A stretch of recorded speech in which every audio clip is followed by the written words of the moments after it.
Mari sama-sama pagi hari ini kita akan persiapkan hati kita lebih lagi untuk datang pada Tuhan. Mari kita sama-sama untuk menyembah Tuhan. Terima kasih Bapa. Kami bersyukur Tuhan buat pagi hari ini. Kami bersyukur untuk pengorbanan-Mu Tuhan, memberikan kami hidup. Kami bersyukur Tuhan untuk setiap rencana-Mu dalam hidup kami Bapa. Yang terbaik Kau sediakan bagi kami Tuhan. Pagi hari ini kami bawa kembali korban syukur kami.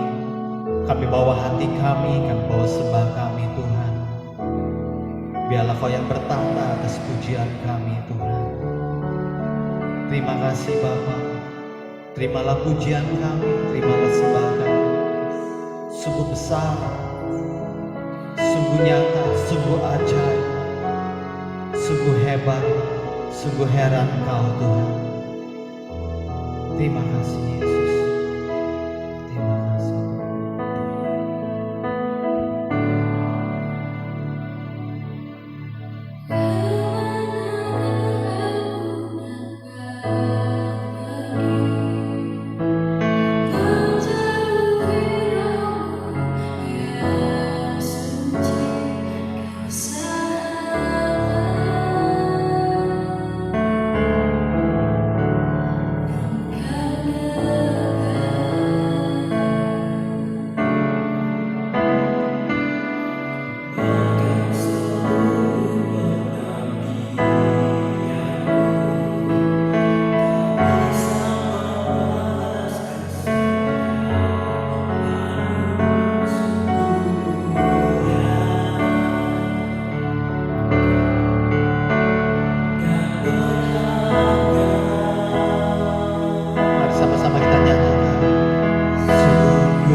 Besar pengorbanan-Mu bagiku, terlalu dalam untuk dimengerti. Sungguh besar, oh, sungguh indah yang Kau pikirkan tentangku, tak terselami bagiku. Sungguh indah.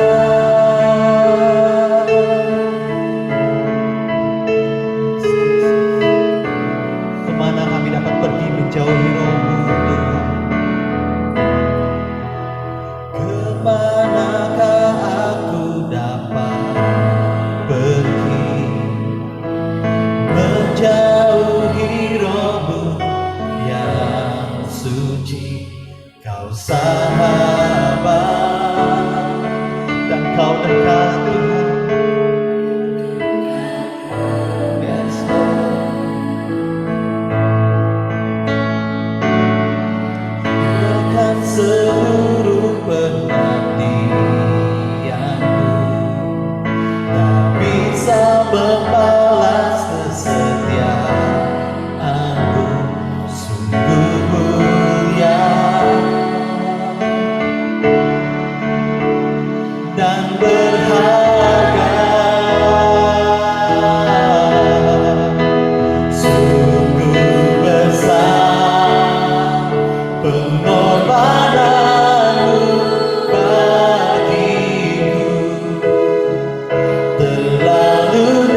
kasih Bapa.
Pengorbananmu bagiku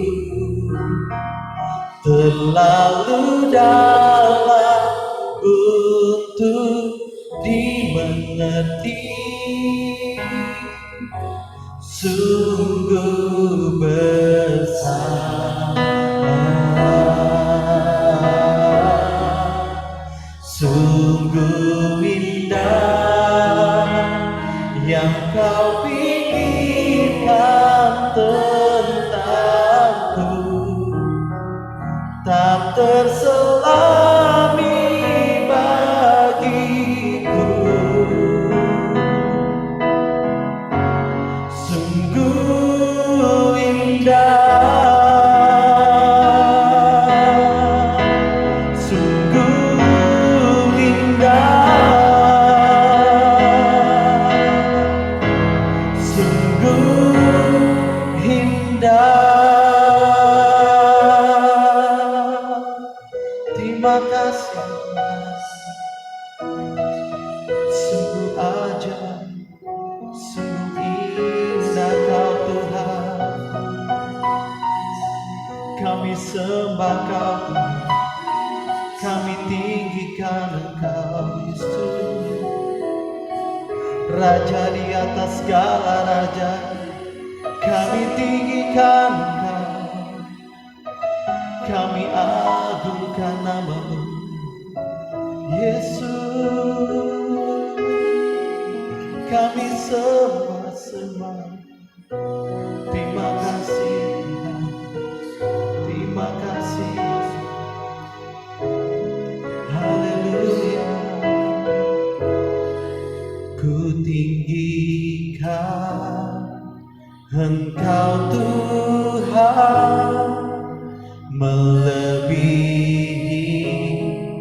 segalanya, lebih dalam ku menyembah, dalam roh dan kebenaran. Mari tinggikan Dia. Ku tinggikan Engkau Tuhan, melebihi segalanya, lebih dalam ku menyembah, dalam roh dan kebenaran selamanya.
Sungguh besar pengorbananmu Tuhan.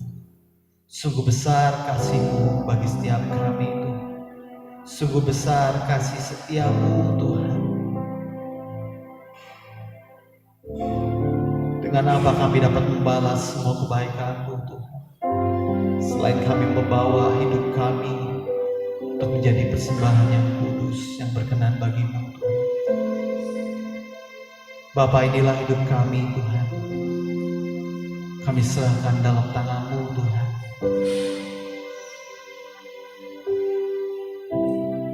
Terima kasih Yesus. Saat sebentar Tuhan kami mau mendengarkan sebagian firman-Mu. Kau yang buka hati kami Tuhan. Kau yang pimpin kami. Kami mau mendengarkan akan suara-Mu Tuhan.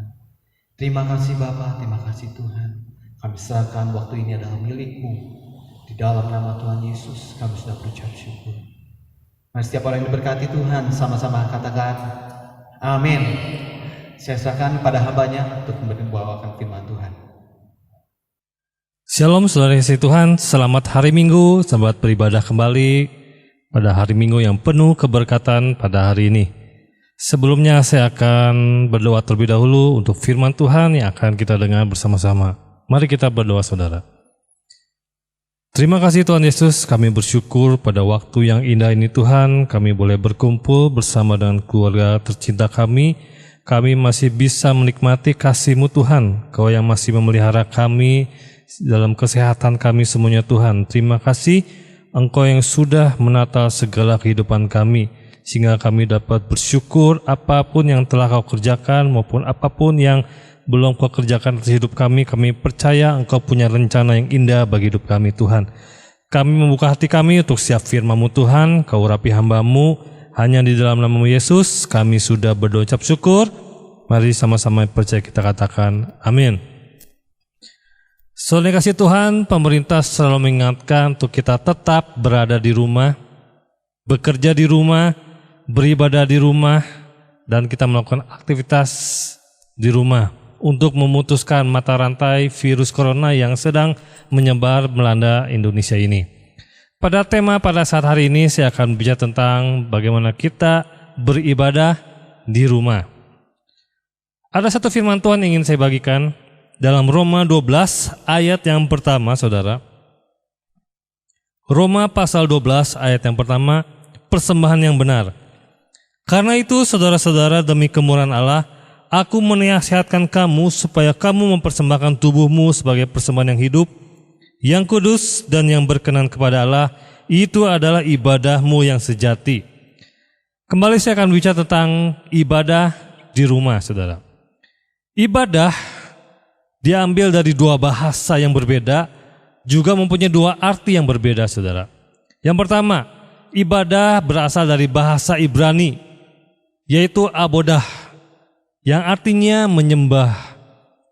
Pada zaman perjanjian Israel, pada waktu itu, bangsa Israel tidak sembarangan untuk datang kepada Tuhan. Bangsa Israel tidak datang sembarangan untuk menyembah kepada Tuhan.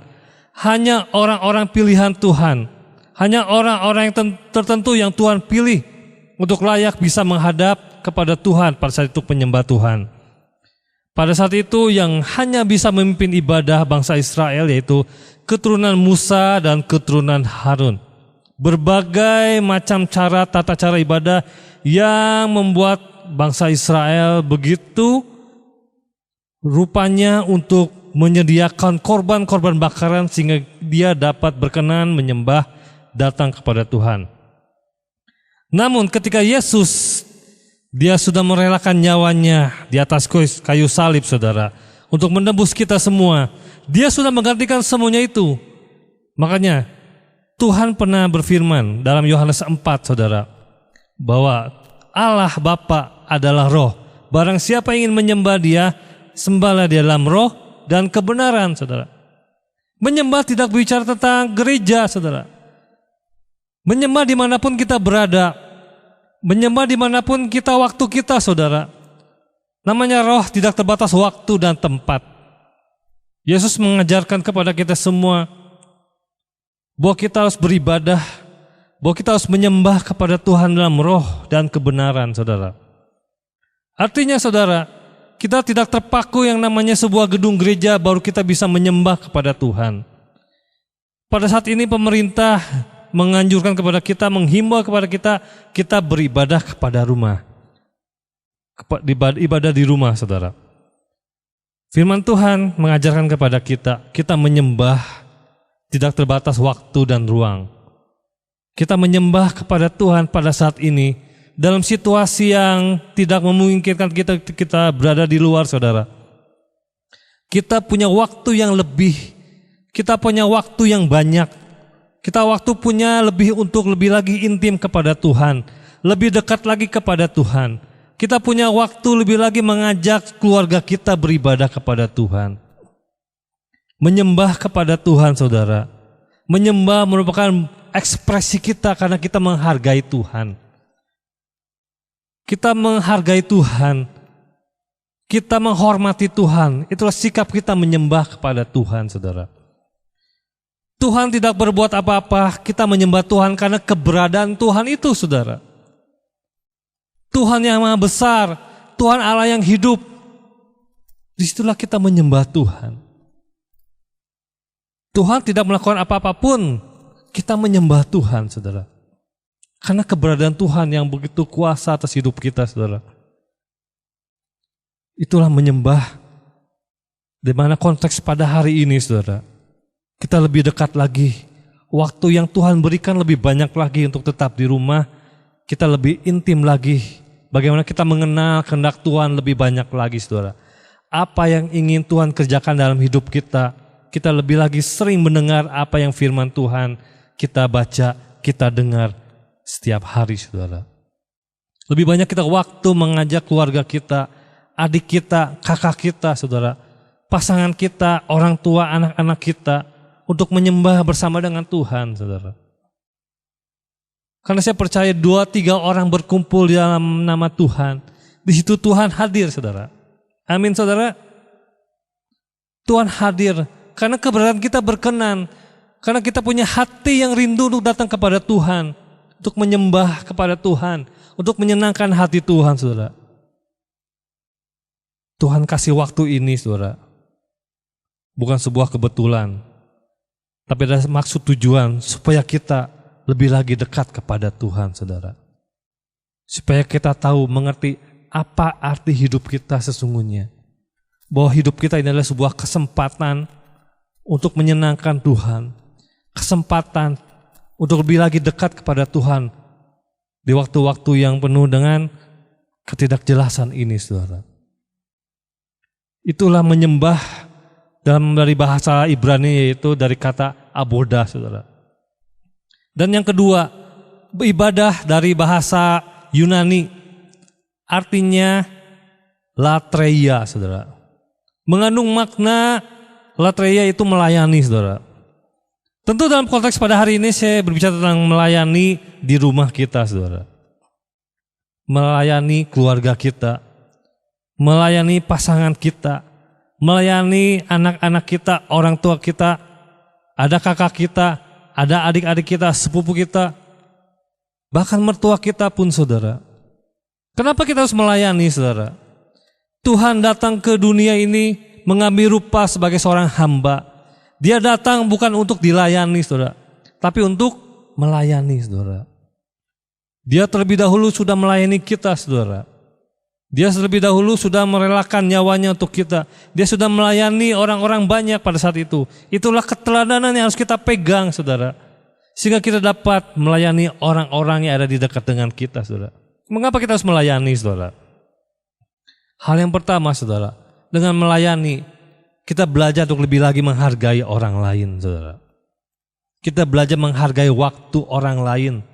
Kita belajar lagi menghargai pendapat orang lain. Nasihat orang lain, teguran orang lain. Karena dengan melayani sesama kita, saudara, kita belajar menghapuskan ego kita, saudara. Kita belajar menghargai apa yang orang lain berikan kepada kita. Dengan melayani, kita membuka hati, kita belajar merendahkan hati kita, saudara.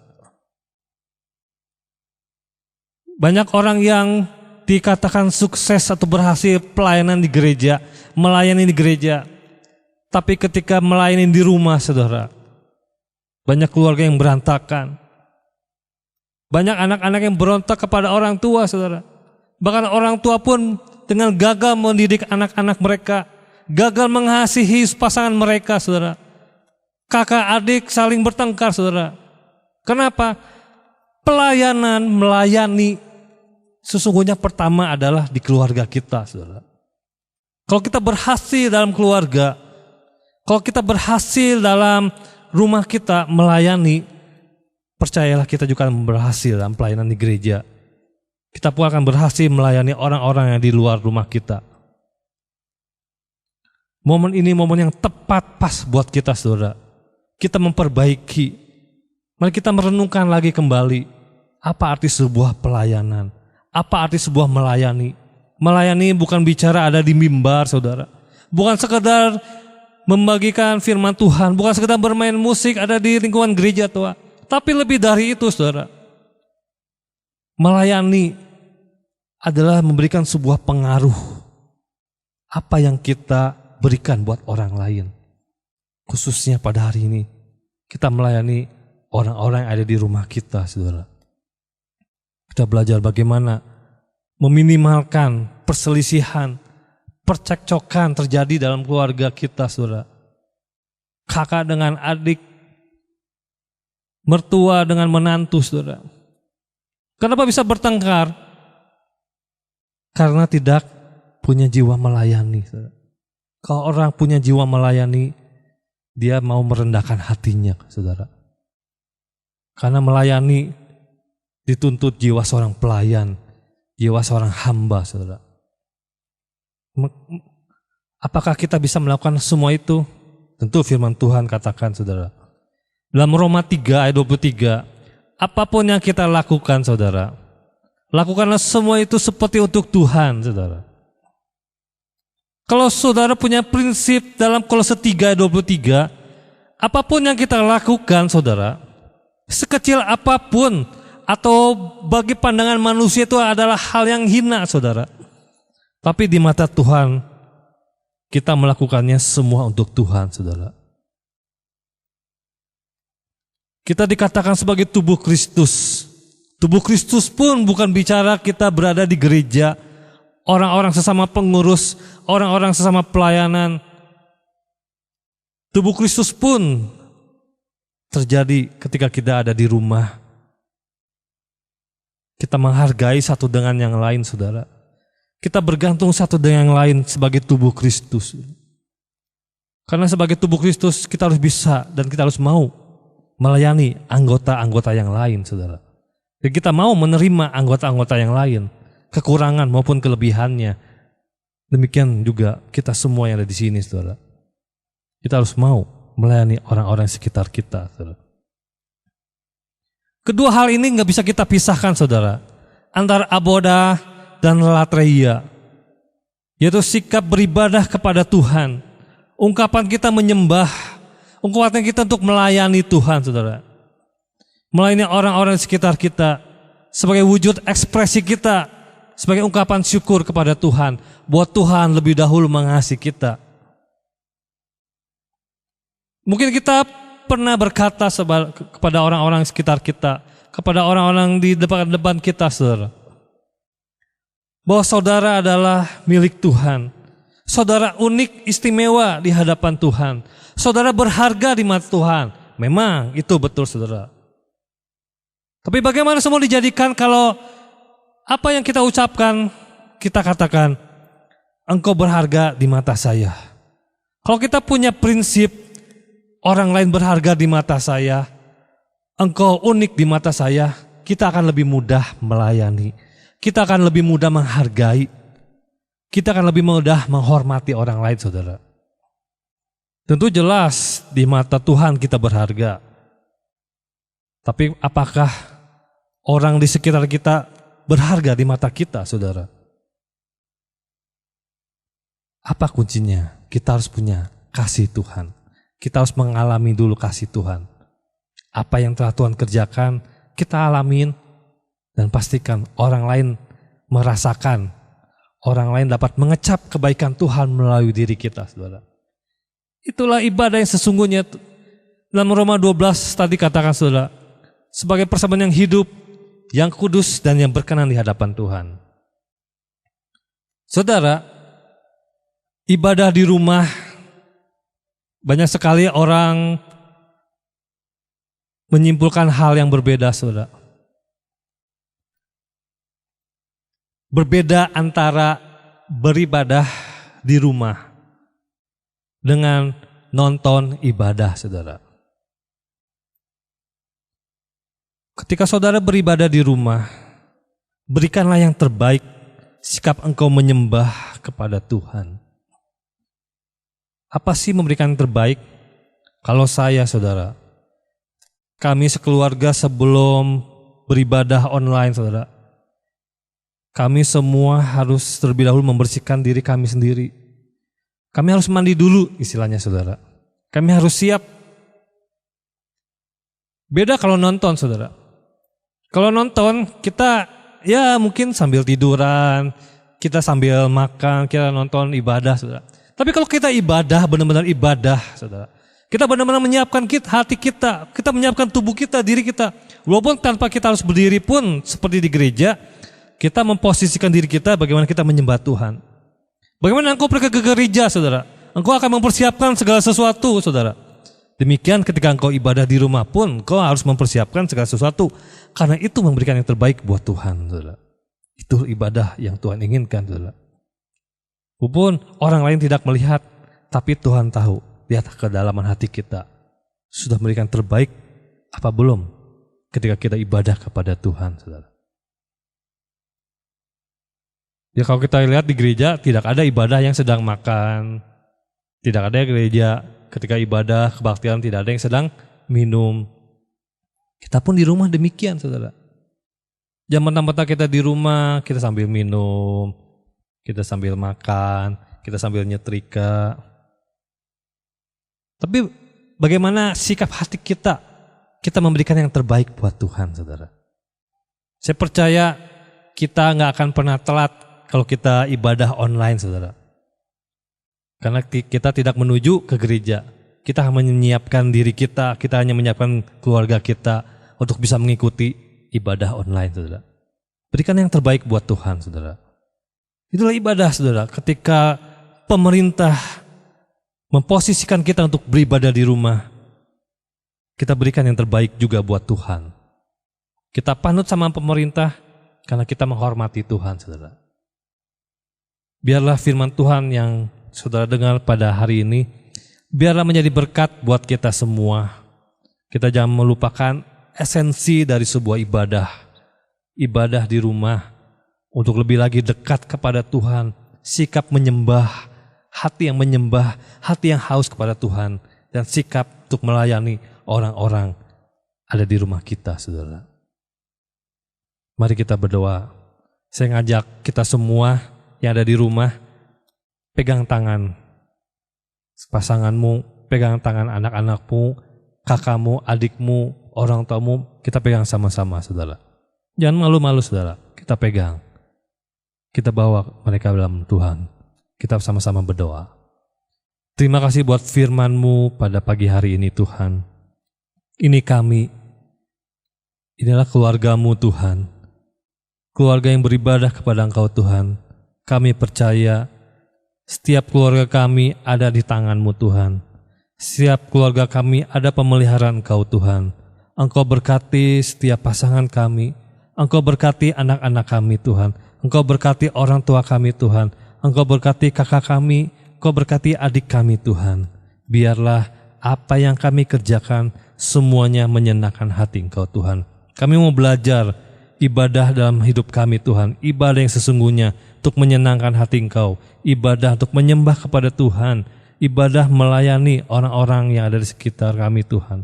Karena Engkau lebih dahulu melayani kami semua, Tuhan. Berkati kami semua. Kami juga berdoa selalu untuk bangsa kami. Pulihkan kembali bangsa kami, Tuhan. Supaya kami dapat kembali beraktivitas. Kami kembali normal beribadah kepada Engkau, Tuhan. Kami merindukan kami ke gereja, datang ke gereja, bersilaturahmi, bersatu dengan yang lain, bertemu Tuhan.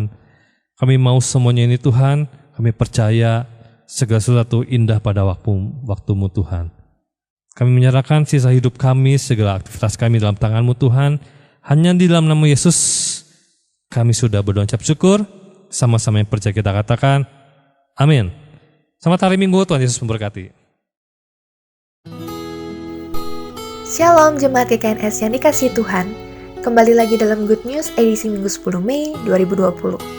Suara Gembala hari ini berjudul Ibadah yang Memberikan Motivasi, diambil dari Kolose 3 ayat 1 yang berbunyi, carilah perkara yang di atas.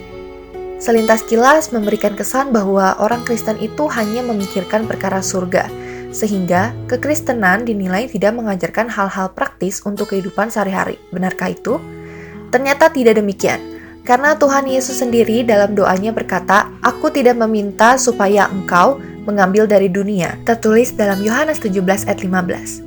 Ia menyadari bahwa kita hidup di dunia atau di bawah dan bukan di atas. Jadi, apakah kedua ayat tersebut di atas saling bertentangan?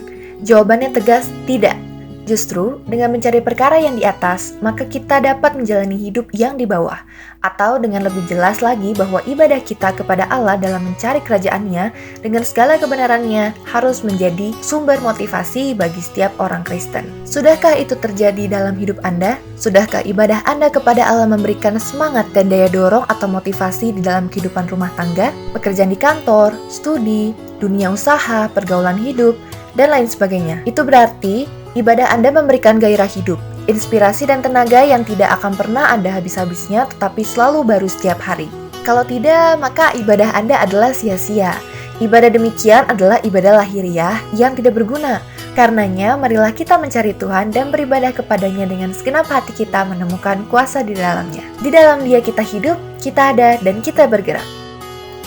RPG Keluarga Mandiri. RPG Keluarga Mandiri adalah rumah pengembalaan yang hanya dihadiri oleh anggota keluarga sendiri. RPG Keluarga Mandiri akan dipimpin oleh kepala keluarga atau salah satu anggota keluarga. RPG Keluarga Mandiri dilaksanakan sesuai dengan waktu yang disepakati oleh anggota keluarga. Untuk bahan sharing akan dibagikan oleh pengurus gereja melalui WhatsApp. Bagi jemaat yang terbeban untuk mendukung pelayanan GKNS, dapat mentransferkan melalui rekening yang tertera di deskripsi berikut ini. Terima kasih telah mengikuti ibadah online GKNS Pusat hari ini. Shalom Aleichem, damai sejahtera menyertaimu. Tuhan Yesus memberkati.